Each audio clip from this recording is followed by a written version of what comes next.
thấy em để làm vợ mà, nhà có giúp việc mà. Phải thấy em để làm xin không? Em không có việc gì làm mà em làm được này. Em lên ngồi đây đi. Em cứ dậy đây ngồi đi. Anh cứ kệ tôi ạ. Ngồi thì ghế đi, không chịu ngay đâu. Rồi em cứ lại đây, ngồi gần anh. Ngồi xa đấy.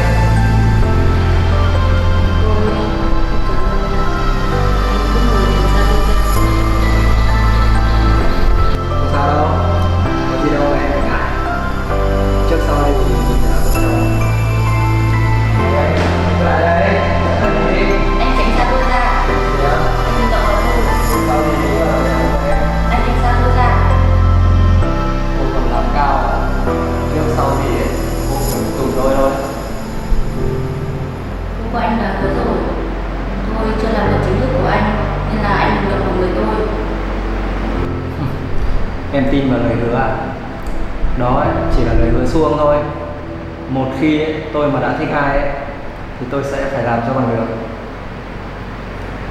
Nên là ấy, lúc tôi còn đang nhẹ nhàng ấy, thì em nên biết điều đi. Thôi, lại đây, lại đây với tôi. Anh tránh xa tôi ra, anh đừng có động vào người tôi. Lại đây. Anh tránh xa tôi ra. Đừng có động vào người tôi. Ô, được đấy nhỉ. Lại đây. Lại đây với anh. Anh tránh xa tôi ra, anh đừng có động vào người tôi. Anh tránh xa tôi ra. Cũng còn thích cao à?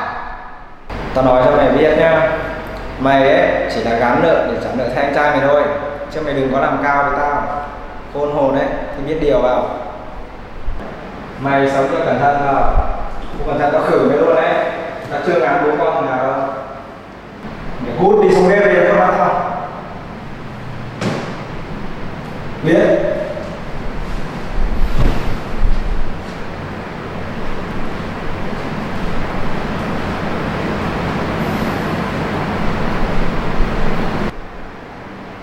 Mạnh dành còn mật cá hưng.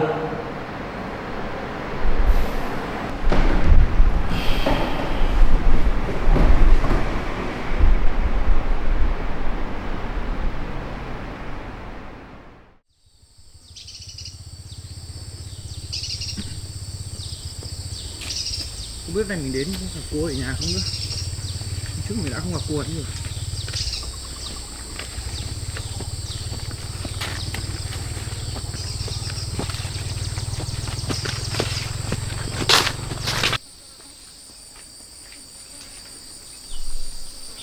Cô Tiểu Hương ơi! Cô Tiểu Hương! Nhưng cô ấy cũng vẫn không ở nhà.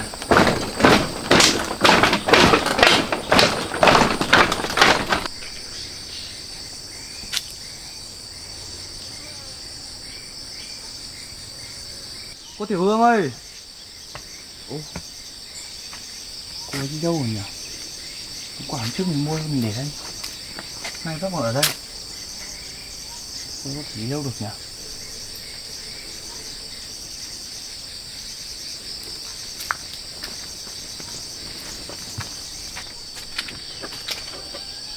Cô ấy không về nấu cơm.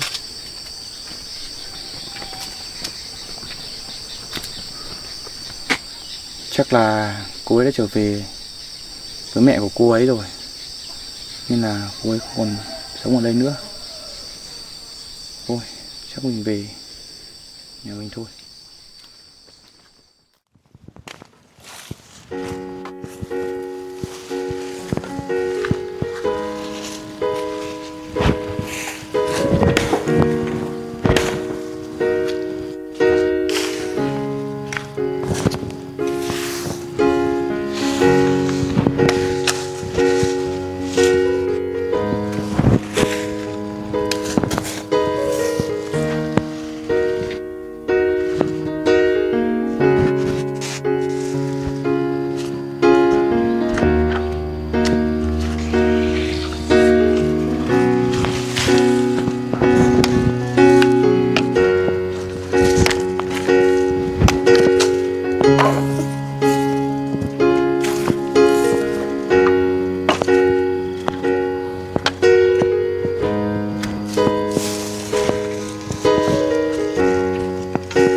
Bắt đầu.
Mình phải có mấy đồng gỗ ở lại để lát nữa xe đất đến mình còn san mặt bằng mới được.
Mình muốn để mấy cây này cho mát quá, nhưng mà sợ chiều nay xe vào lại vướng, chắc mình phải cắt nó đi thôi.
rồi dần dần mình sẽ quen thôi. Mình phải mạnh mẽ lên.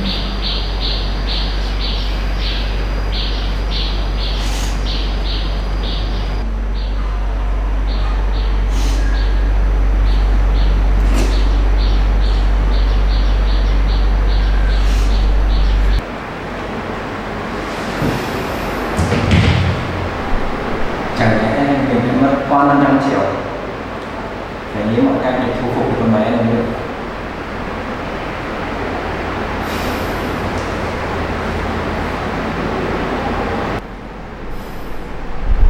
Con đàn bà nào mà thích ăn ngon mặc đẹp thì nữa mình sẽ đưa nó đi mua ít đồ đẹp, mình đưa đi ăn một chút thì là được rồi.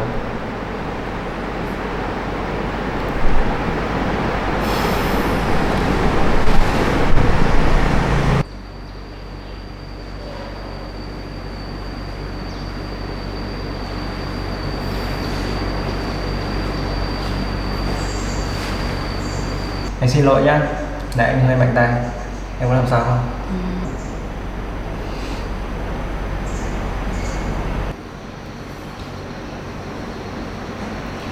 Em đi ra đây cùng anh một tí. Đi, em đi ra đây cùng anh một chút. Anh bỏ tôi ra thì tôi tự đi được. Đi.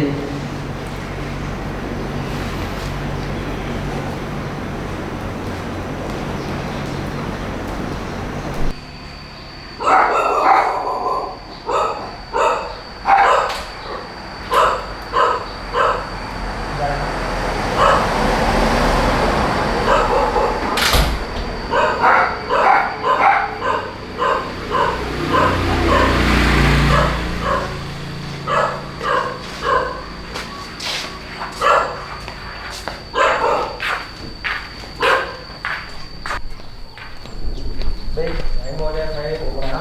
Vâng. Lại gần anh một Anh chút cứ đi. đi tôi tự đi được anh ạ. Tí người ta thấy người ta lại cười. Anh bỏ tay tôi ra. Đấy, đi, có gì đâu mà. Anh bỏ tay tôi ra tôi tự đi được.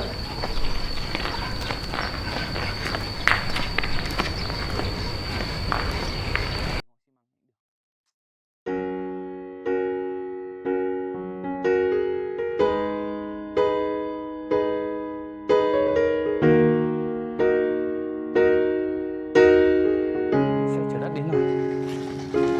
Mẹ sẽ xem bây giờ.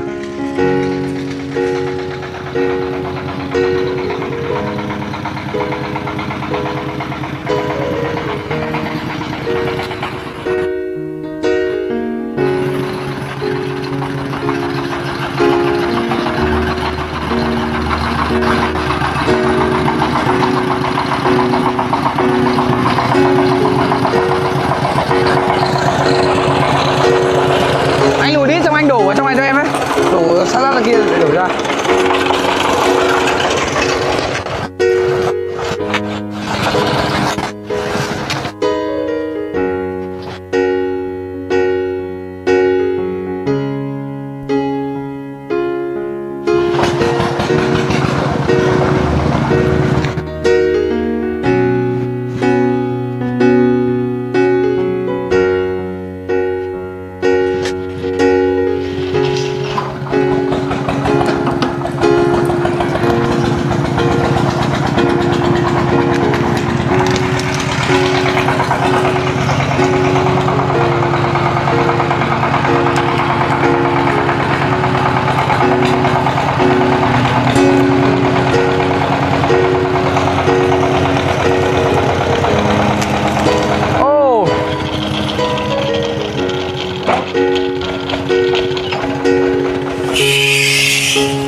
Đất này cũng đẹp quá. Giờ mình đợi đổ xong mình sẽ san làm thành nền luôn. Rồi mình sẽ dựng cột.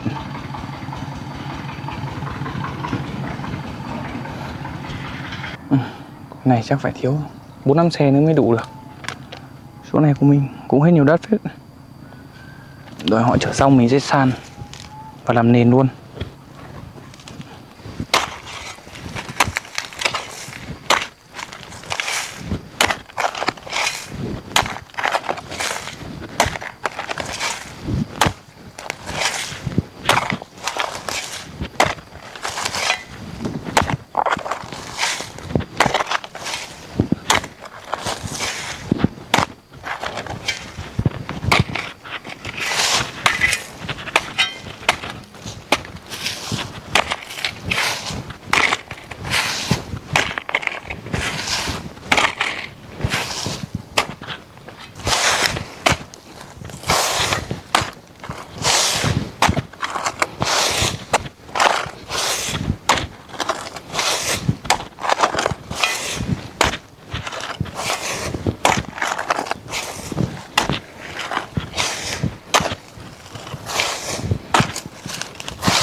Đất lại đến rồi. Mình nói anh ấy đủ để mà xong này mình được. Anh lùi đổ ấy trong kia cho em với. Trên kia.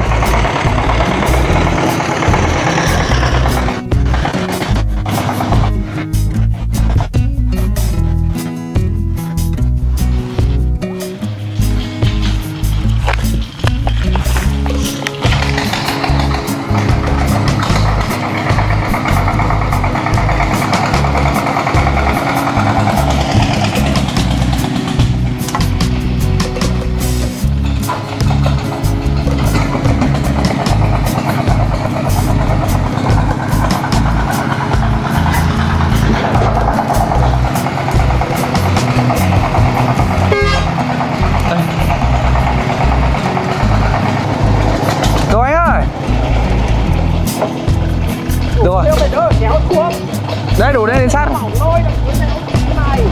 Ok ok.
cái dưới này kệ nó mà. Cái nền nhà ấy.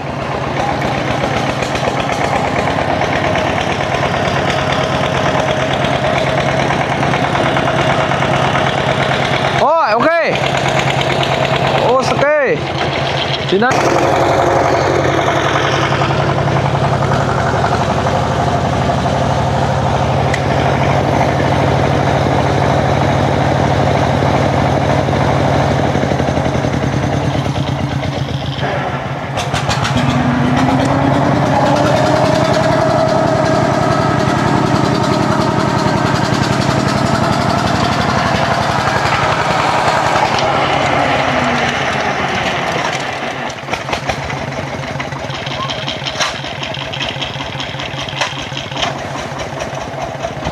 Cứ độ dài cho em. Cái đây.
Cào này thôi. Còn mua đất kia, ngày mai mình cho mình vào mình làm nền nó cao đi. Mình nghỉ một chút.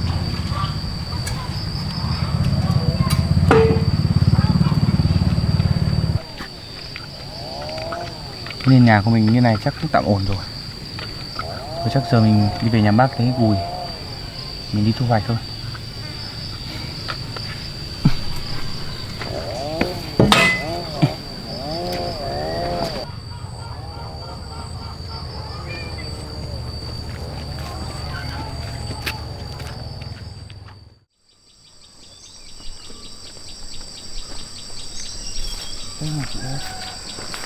Chị ơi. Ấy? Chị cho em hỏi một chút ạ. Em hỏi đi em. Hôm trước em thấy có người giới thiệu ấy, nhà chị có vườn ổi đang cần thu hoạch phải không ạ? Thế chị có thể đưa em đến vườn ổi được không ạ? Ôi chị bận lắm em ơi. Hay là chị chỉ được cho em tự đi hái nhá. Thế có sao không chị? Cũng gần đây thôi. Em cứ đi thẳng qua cái đường lớn này xong rồi xuống cánh đồng là đến vườn ổi nhà chị em. Dạ vâng, thế thì đường dễ thế thì để em tự đi cũng được. Thế tí nữa em hái thì em mang người đây cân rồi chị tính tiền giúp em nhé. Rồi. Dạ vâng. Thế thì em đi hái nhá, ở trong đấy có mỗi vườn ổi nhà chị trong đấy. Dạ vâng, em cảm ơn. Em đi nhá. Vâng. Chắc vườn ổi của chị đấy rồi. Mình xuống đây.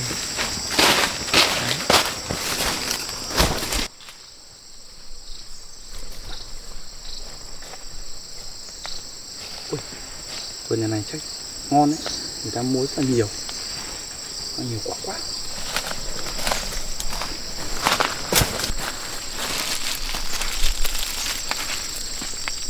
Chín rồi.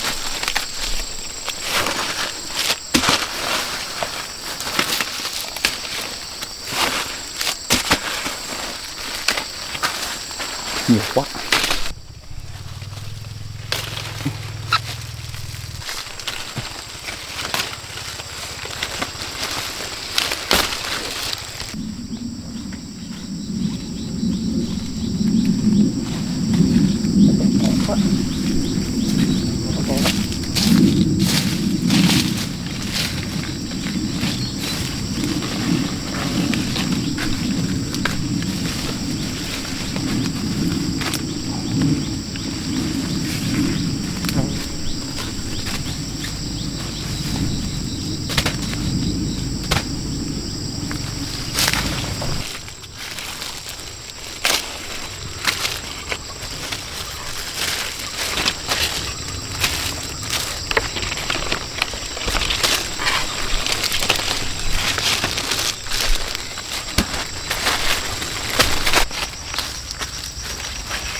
To.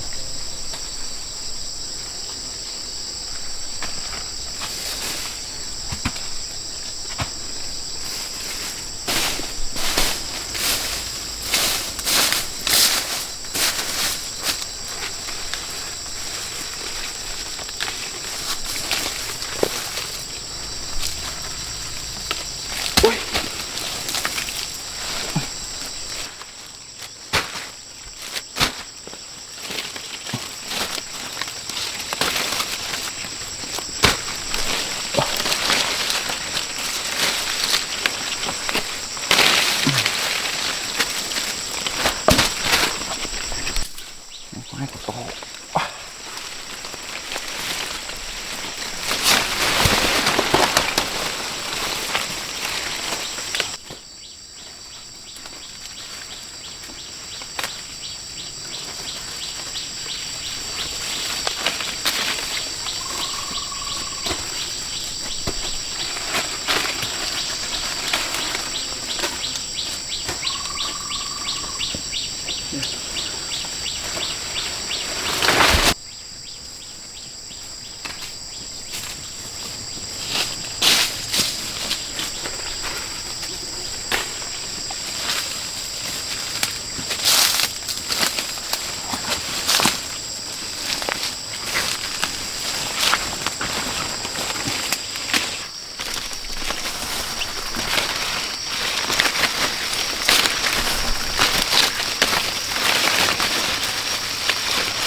Ui của mình cũng đầy rồi.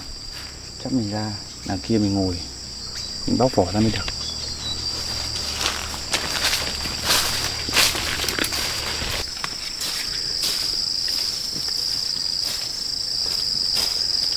Còn nhiều quả quá, ngồi mình đầy mất rồi. Ui, thì xin nghỉ ở đây. Mình sẽ đổ vào đây.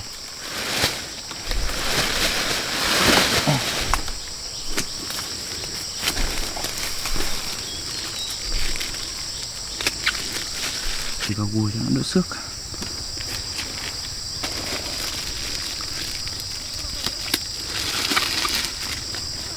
Tốt quá.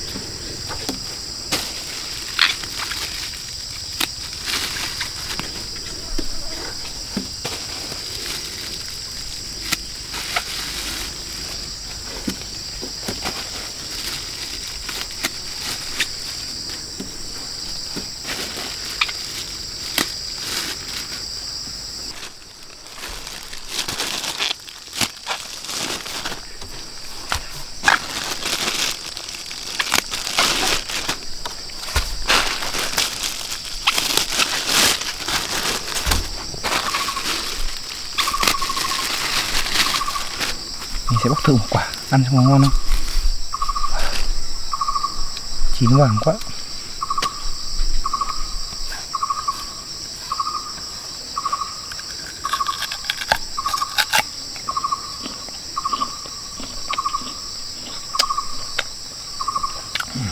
Ủi thật là ngọt. Này mang về chợ bán cho nhiều người thích lắm ấy.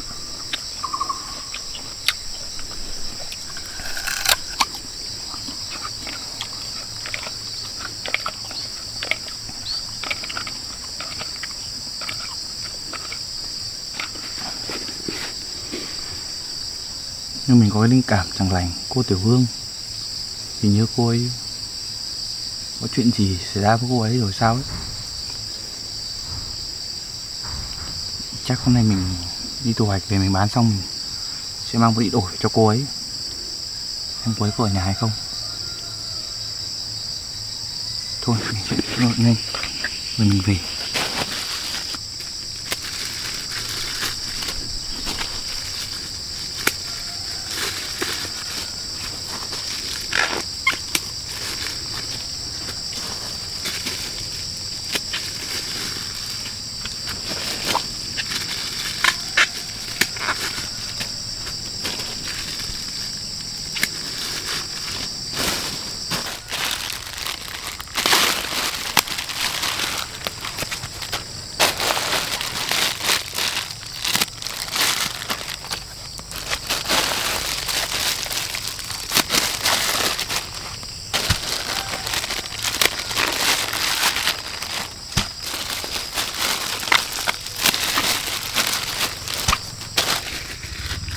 Sau này mình đi làm mình có linh cảm trong người. Cô Tiểu Hương hay gặp chuyện gì không biết. Mình sẽ thu hoạch nhanh để bán rồi vào thăm cô ấy. Chứ mình thấy nóng lòng quá.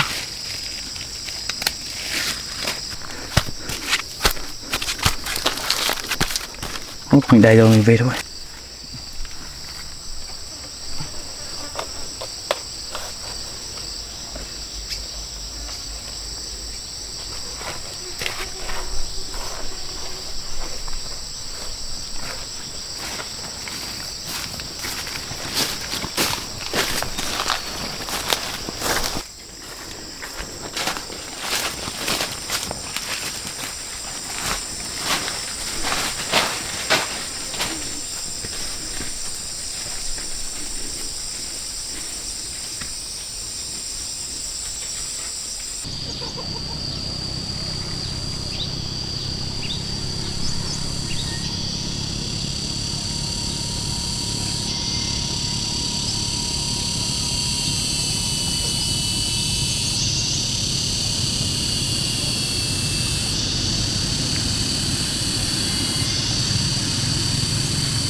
Người mai đầu đi kia không biết sao ông đâu phải chuyện thằng tất đây thì rất khỏe đấy.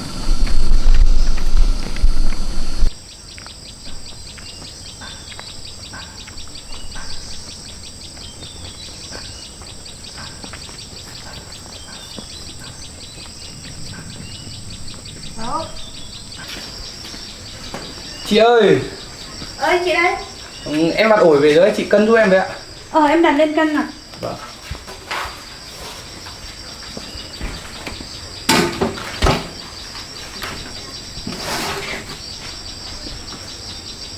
$13 chị ạ. Của em chắc tầm 200.000 em ạ. Dạ vâng. Đẹp đấy nhỉ? Vâng. Chị em gửi ạ. Chị xem nhé. Dạ vâng. Thế chị cho em về ạ. Hôm nào em lại sang mặt tiếp chị nhé. Rồi, nào qua. Vâng. Nào xem là trời đẹp là rủ mấy người qua chị nhé. Dạ vâng ạ. Em cảm ơn ạ. Em về ạ. Rồi, về nhá.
1 cân.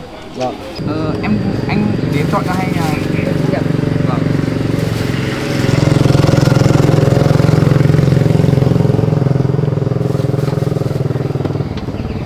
Đã của anh chọn 1 cân.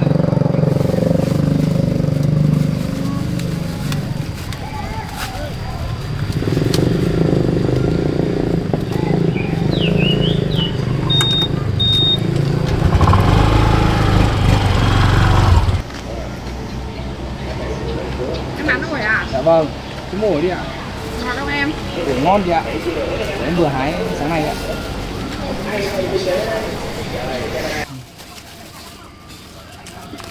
Chắc được cân rồi đấy. Của chị cân 2 ạ. Bao tiền nhỉ? 1 cân 20.000. 2 lạng là 2.000 chị ạ.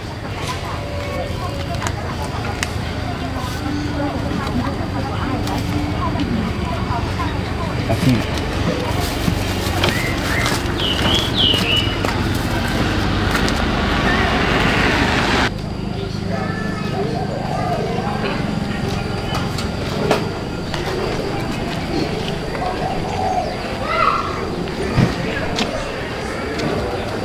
Bán rồi à em? Vâng ạ, cái mồi ạ. Tiền cân đấy. Đấy em bán 20.000 1 cân chị ạ. Cho chị 1 cân. Vâng. Chọn đi ạ.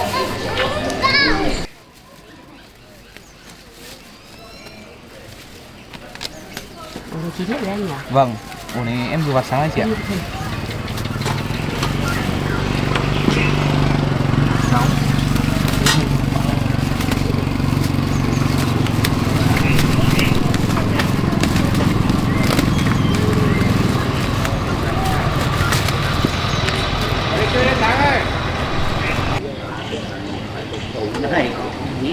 Đây của chị cho 2 cân rồi chị ạ.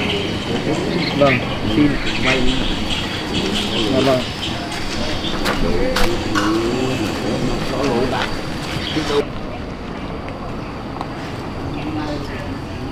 Bán sắp hết đi. Anh thấy ngon thì mua thật.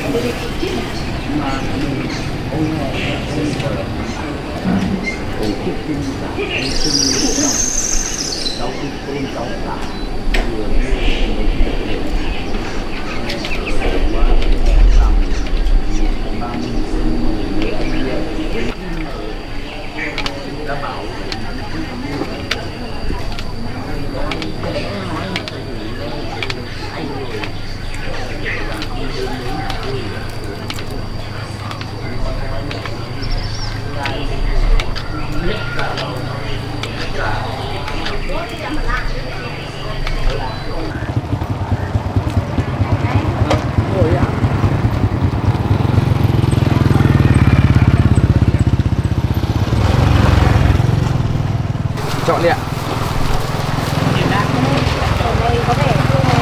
Vâng, em vừa hái về đấy chị ạ.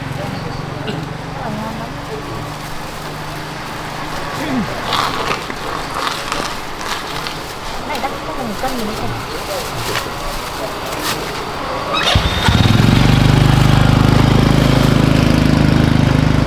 Chọn 1 cân ạ. Vâng. Xem gửi ạ. Chào các chị nhé. Em đặt hàng nhá. Dạ vâng ạ.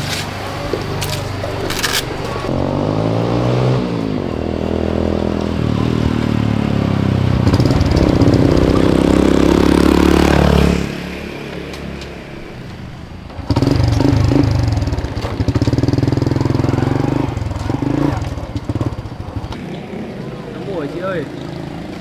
Ủa bao nhiêu 1 cân nha? Ủa em bán 2.000 1 cân chị ạ. Chị chọn đi ạ.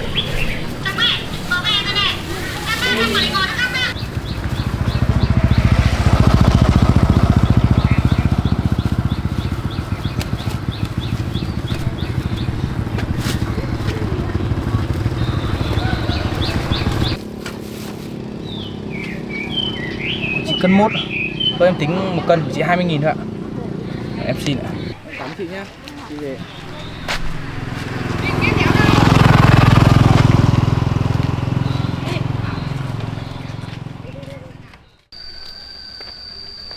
Kìa, nhanh lên em. Đi chậm đây. Nhanh lên.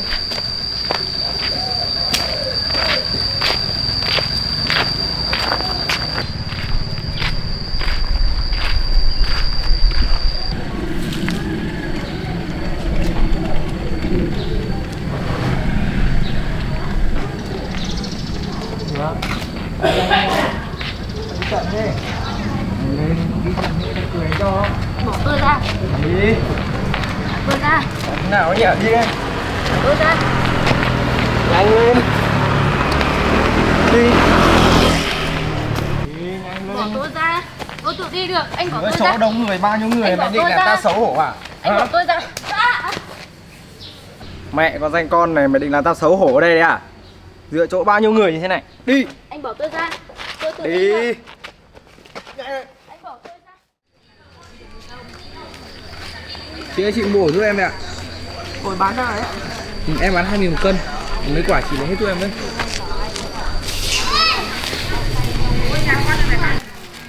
Ổ nay em mới hái sáng nay còn tươi lắm chị ạ. Ngon chị ạ. Còn mấy quả này chị lấy hết giúp em.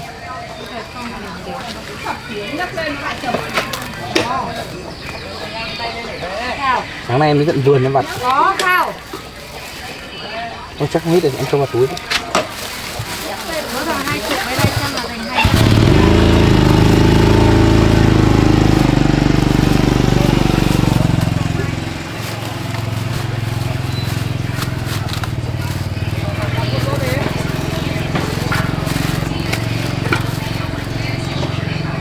Thôi chị 2 cân 2. Thôi thì em lấy chị 2 cân. Chị 40.000 đó ạ.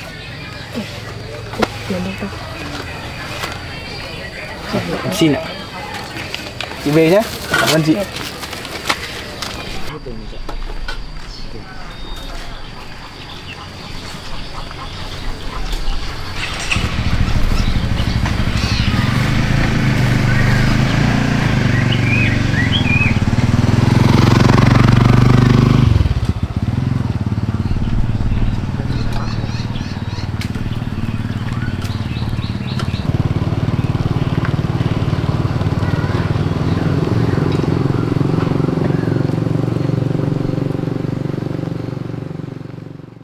Anh thẳng ra. Tôi tự đi được. Mẹ, giữa đường giữa phố mày làm tao mất mặt, mày đã không thích sướng, tao cho mày khổ luôn. Mẹ này, tao bảo mày đi mà không đi à? Đúng không? Hả? Tao bảo mày đi không đi à? Mày không muốn sướng à? Hả?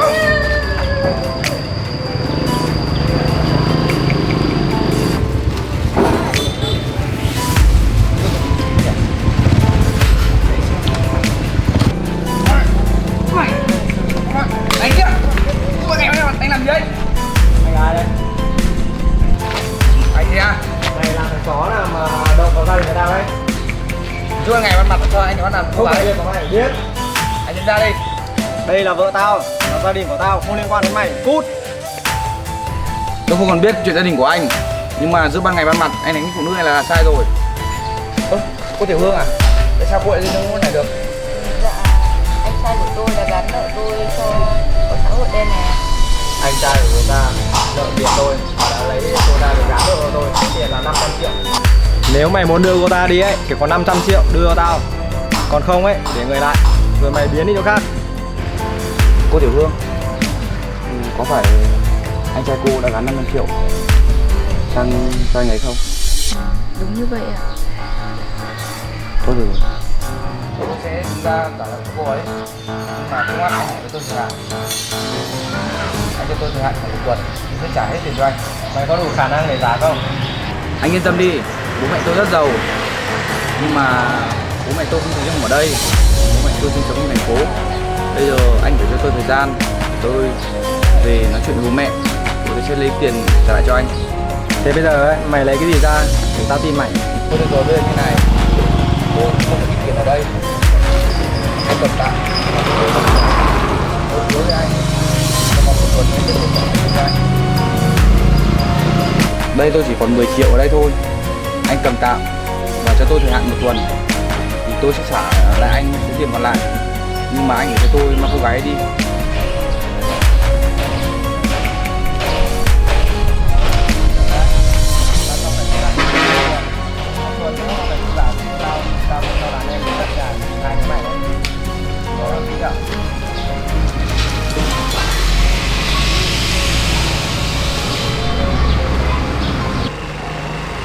ta cũng đi của cô ạ.